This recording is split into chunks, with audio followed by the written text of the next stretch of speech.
Мен уста зарегистрирован вот такой. Мен уста зарегистрирован. Вот как зарегистрирован. Вот он же наглядно. Bu alan halkın demesini.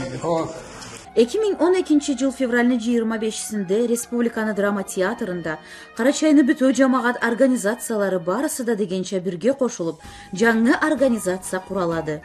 Ол организациянын аты Карачай Алан халкты. Аны кесини байрагы, эмблемасы да барды. Бери республиканы районлары бла шахарларынан 760 делегат келген эди.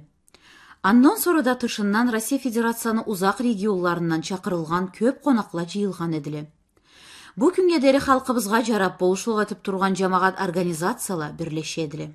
Хочу в первую очередь поблагодарить всех руководителей общественных организаций, которые приняли такое решение. Хочу поблагодарить все активы этих общественных организаций, всех их членов, что вот принято было такое решение, которое, как все мы в этом уверены, пойдет только во благо. И хочу поздравить Руслана Хусейновича Хабова с избранием на этот руководящий пост, пожелать успехов.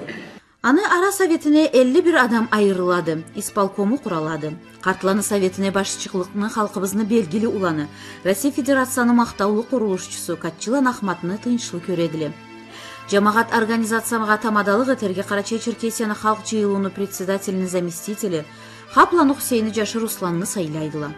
Ол республикада айтылып турган белгили жамаат политика кулукчуду.